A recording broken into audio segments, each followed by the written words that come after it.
STA TV, media syiar Islam. Bismillahirrahmanirrahim. Alhamdulillah wassalatu wassalamu ala rasulih wa ala alihi wa sahbihi amma ba'd. Qala Allah Ta'ala fi kitabihil karim, ya ayyuhalladzina amanu ittaqullaha haqqa tuqatihi wa la tamutunna illa wa antum muslimun. Baik, segala puji hanya milik Allah Subhanahu wa Ta'ala. Kita memujinya, kita bersyukur atas nikmat yang Allah Subhanahu wa Ta'ala telah berikan kepada kita semuanya. Betapa banyak nikmat Allah Subhanahu wa Ta'ala yang telah Allah Tabaraka wa Ta'ala limpahkan kepada kita. Dari itu nikmat kesehatan, dari itu nikmat waktu luang, dari itu nikmat banyaknya anggota badan yang sempurna, yang sehat, yang Allah Subhanahu wa Ta'ala berikan. Termasuk yang paling besar, Allah Subhanahu wa Ta'ala masih memberikan keimanan dan keislaman dalam hati seorang hamba. Diberikan ia dalam kenikmatan mendapatkan hidayah, cahaya kehidupan dari Allah Subhanahu wa Ta'ala. Terterangi hatinya dari berbagai macam kegelapan. Dia mendapatkan kebahagiaan yang tidak didapatkan dari orang-orang yang ditutupi cahaya hidayah itu dari Allah Subhanahu wa Ta'ala.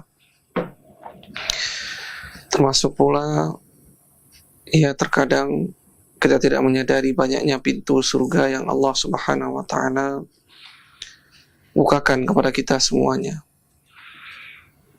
Apakah pintu surga itu dengan memperbanyak amalan-amalan ketaatan, memperbanyak puasa, yang memperbanyak amal soleh, salat, memperbanyak doa di waktu-waktu yang mustajab, yang terkhusus, yang di waktu-waktu yang sekarang ini, hari-hari Jumat sore.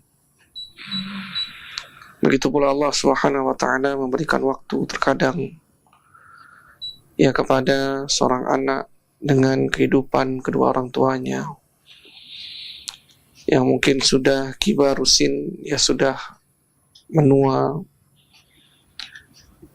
kemudian dia diberikan waktu untuk berbakti kepada keduanya.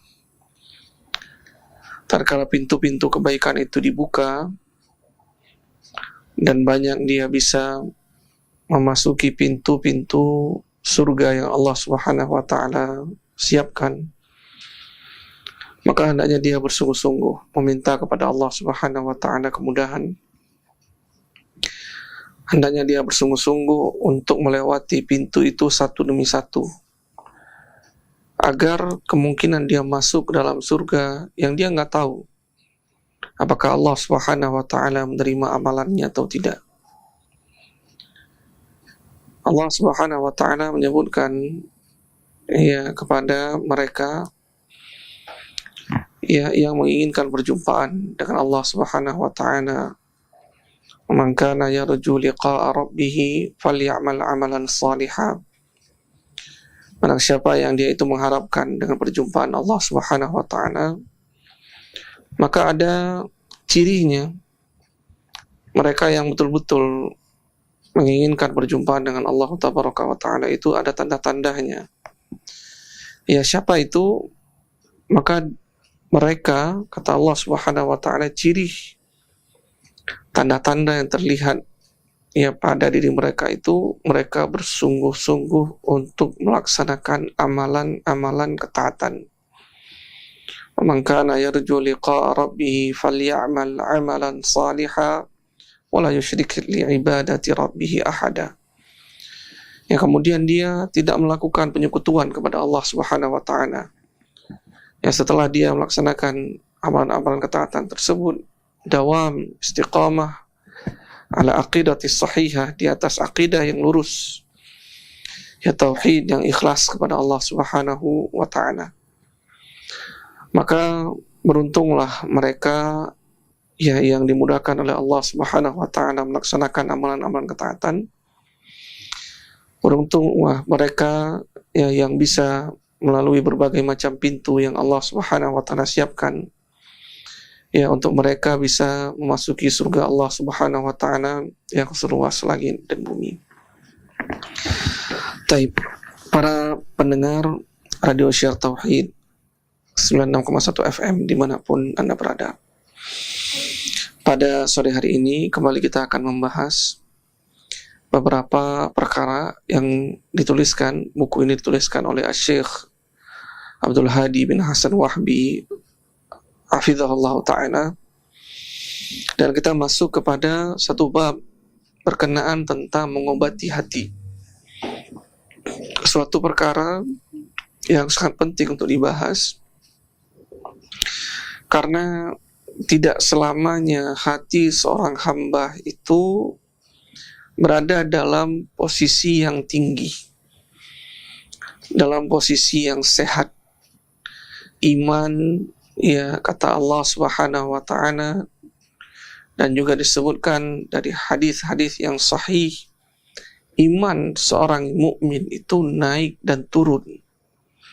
Ada kalanya dia bertambah, namun ada kalanya karena maksiat, ya karena dia mengikuti panggilan-panggilan setan, ya dia mengalami penurunan karena manusia itu ya telah menjadi satu ketetapan, kata Nabi sallallahu alaihi wasallam, kullu bani Adam khata' wa khairul khata'ina tawwabun.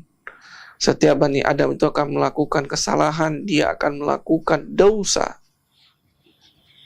Ya, bani Adam itu al-insan, ya itu dikatakan yusammal insan likathrati nisyan. Manusia itu disebut dengan al-insan itu karena banyaknya kelupaan. Lupa dia. Ya, dengan hak-hak Tuhannya, dengan hak sesama makhluk.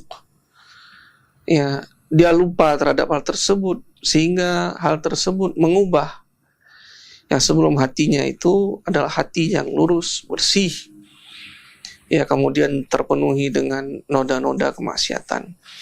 Maka bagi seorang yang cerdas, dia bisa mengidentifikasi hal tersebut. Ya, hatinya ini sedang merasakan kesakitan.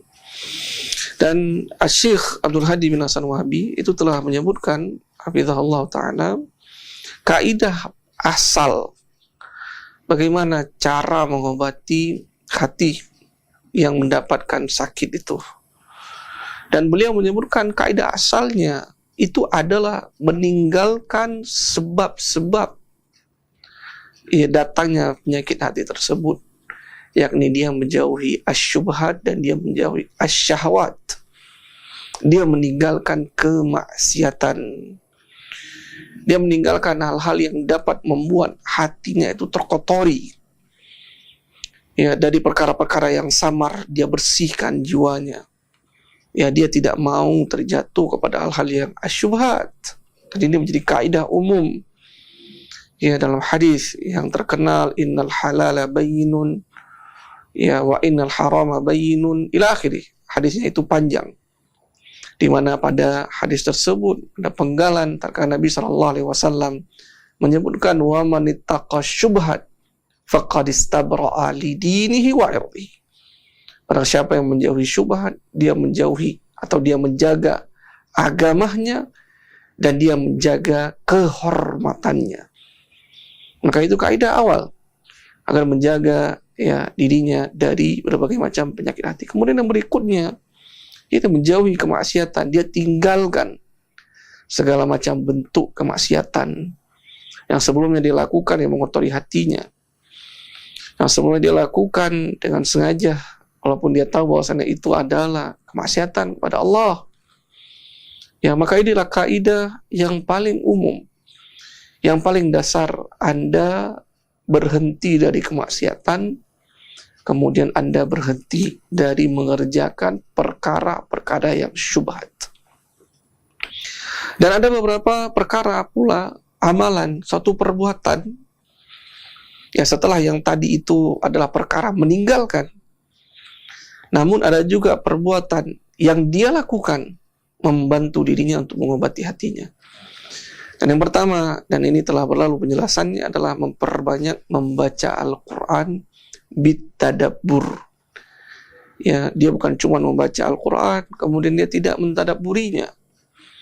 Karena banyak para hadirin, ya banyak para pendengar Radio Syiar Tauhid 96,1 FM dimanapun Anda berada, mereka yang membaca Al-Quran, ya mereka yang setiap harinya melihat Al-Quran itu, ya wal Quran, dan sedangkan Al-Quran itu melaknatnya. Ya, Al-Quran melaknatnya. Kenapa? Karena dia tidak mentadabburinya. Ya, kenapa Al-Quran melaknatnya? Iya, karena dia tidak mengambil pelajaran dari apa yang dia baca. Ya, tapi agar Al-Quran itu bisa menjadi obat bagi hati, itu butuh pembacaan dengan mentadabburi, mengambil pelajaran. Ya, bukan cuma memahami, tapi menjadikan Al-Quran itu pelajaran bagi kehidupannya. Dia praktekkan. Baik. Telah berlalu pada pertemuan ya berkenaan tentang tadabbur ini. Kita masuk pada poin yang kedua. Tsaniyan, obat bagi hati adalah zikrullah, adalah berzikir, mengingat Allah Subhanahu wa ta'ala. I'lam, kata beliau, qala al-muallifu rahimahullahu ta'ala, i'lam aslahallahu qalbak bi anna li dzikrillah atharan jalilatan 'alal qalb. Ketahuilah, ya semoga Allah Subhanahu wa ta'ala memperbaiki hatimu. Ya, satu doa yang penting ya para pendengar Radio Syiar Tauhid 96,1 FM dimanapun Anda berada, ya doa agar Allah Subhanahu wa ta'ala memperbaiki hati-hati kita. Ya, ini kalimat perlu sekali diulang-ulang, ya, karena al-qalb biyadillahi azza wa jal. Kenapa ini mindset itu penting sekali ya dipahami oleh seorang mukmin? Karena hati itu ada di tangannya Allah Subhanahu wa ta'ala. Hati itu Allah yang bolak-balikan. Hati itu Allah yang miliki. Hati itu Allah yang kuasai. Kalau dia menginginkan agar hati tersebut tertutup dari hidayah, cahaya yang terang benderang yang telah Allah turunkan bersamaan dengan datangnya Rasulullah Muhammad sallallahu alaihi wasallam, maka dia tidak akan pernah mendapatkan cahaya tersebut. Kalau Allah menutup hati itu, ya maka hidayah apapun, upaya yang dilakukan semaksimal mungkin, apakah kepada anaknya, apakah kepada suaminya, apakah kepada istrinya, ya atau kepada kedua orang tuanya, kalau Allah tidak menginginkan hidayah menembus ya hati seorang hamba, maka tidak ada yang bisa menembusinya. Ya, oleh sebab itu Allah Subhanahu wa ta'ala menyebutkan, innaka la tahdi man ahbabta walakinnallah yahdi may yasha. Ya, Allah mengatakan dalam ayat, ya innaka la tahdi man ahbabta, wahai Muhammad, ya kau itu enggak bisa yang memberikan hidayah kepada siapa yang engkau kehendaki. Ya, tetapi Allah Subhanahu wa ta'ala memberikan kepada siapa yang Allah kehendaki. Tapi menunjukkan hidayah yang menembus hati seorang itu biyadillahi azza wa jal. Oleh sebab itu, yang pertama sekali dia lakukan ya untuk mengobati hatinya, berdoa. Aslahallahu qalbak, semoga Allah ya memperbaiki hatimu. Sesungguhnya di antara obat dari hati itu ya zikir kepada Allah. Zikir itu memiliki atharan jalilatan, itu bisa memberikan pengaruh yang cukup besar alal qalb, ya bagi hati. Minha, di antaranya yang pertama kata beliau, syifaul qalbi. Berzikir kepada Allah itu bisa mengobati hati. Kan nanti ada beberapa bagian, ya, apakah ya dengan berzikir, pertama mengobati hati kata beliau, yang kedua bisa mencerahkan hati, yang ketiga bisa menghidupkan hati. Coba bayangkan para pendengar Radio Syiar Tauhid 96,1 FM dimanapun Anda berada, hati yang mati itu bisa hidup dengan berzikir kepada Allah. Begitu pula beliau sebutkan bahwa dengan berzikir, riqatul qalb itu bisa melembutkan hati yang sebelumnya dia adalah keras. Kita bahas ya pada poin yang pertama, ya syifaul qalb, bahwa hati itu ya itu dengan berzikir akan sembuh dari penyakit-penyakit yang dia derita. Apa kata beliau? Zikrullahi ta'ala dawaul qalbi. Bahwa berzikir kepada Allah itu adalah obat bagi hati. Wal ghaflatu maraduhu. Sedangkan lalai dari berzikir itu adalah sakitnya hati. Ya, subhanallah, ini ucapan ya memiliki makna yang mendalam. Bahwa manakala seseorang ya di antara hukuman, dari hukuman kemaksiatan itu adalah seseorang ya merasa berat untuk berzikir kepada Allah. Ada sebagian orang mendatangi ya para ulama salaf di masanya. Ya mereka mengatakan, aku ini adalah orang yang jarang beribadah kepada Allah. Ya aku bermaksiat, tapi Allah nggak menghukumku. Ya dia mengatakan seperti itu. Allah nggak memberikan batasi rezekiku. Ya Allah nggak membuat aku ini badanku terasa sakit. Maka para ulama ini mengatakan, apakah engkau ya mudah bagimu untuk melaksanakan ya sholat malam? Tidak, wahai syekh. Apakah engkau ya mudah bagimu untuk membaca Al-Quran? Tidak. Apakah mudah bagimu untuk berpuasa ya di puasa-puasa sunnah yang disyariatkan? Tidak. Maka mereka mengatakan itu adalah hukuman yang cukup berat yang Allah Subhanahu wa taala berikan, berupa dia ditutup jalannya. Dia dipalingkan oleh Allah Subhanahu wa taala dari berbagai macam ketaatan untuk menuju kepada Allah Subhanahu wa taala. Dan ini para pendengar Radio Syiar Tauhid, jangan seseorang mengira bahwa kemudahan harta yang dia miliki, berlebihannya kekuatan ya yang bersemayam atau yang dia dapatkan dari tubuhnya, kemudian sehat ya yang dia rasakan, dia nggak pernah sakit, kemudian itu menjadi petunjuk bahwasannya Allah mencintai dirinya. Tidak. Tapi manakala Allah ya mempersulitnya untuk beribadah, yang sebelumnya dia bisa membaca 1-2 lembar Al-Quran setiap harinya, kemudian dia merasa berat untuk membacanya, maka itu sudah menjadi petunjuk Allah Subhanahu wa taala menghukumnya. Dan bagi mereka orang-orang yang mengerti tentang Allah, ya sakit badan itu masih lebih kecil dibandingkan sakit ya mereka yang merasa berat untuk beribadah kepada Allah Subhanahu wa taala. Maka disebutkan oleh beliau, wal ghaflatu maraduhu, maka lalai dari berzikir kepada Allah itu adalah sakit hati. Ya, engkau berasa sulit untuk membaca zikir pagi sore, itu petunjuk ya hatimu itu sedang sakit. Fal qulubu maridatun, ya maka hati itu ya terkadang dia merasakan sakit dia. Wa shifa'uha fi dzikrillah ta'ala, sedangkan obatnya itu ada di dalam berzikir kepada Allah Subhanahu wa ta'ala.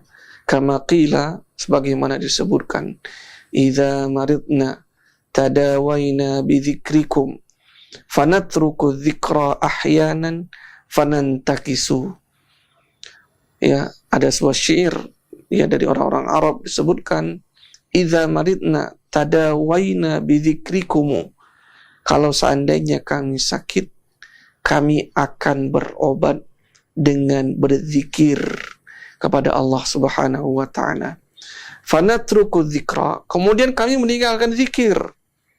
Ya, terkadang kami meninggalkan zikir tersebut. Fanantakisu, maka kami pun terjatuh. Terjatuh dalam perkara apa? Terjatuh dari seluruh perkara. Ya, kenapa seluruh perkara? Karena dia telah kehilangan pegangannya. Ya, bagaimana seorang dia bisa merasakan kenikmatan hidup manakala hatinya dirasakan kesempitan yang teramat sangat.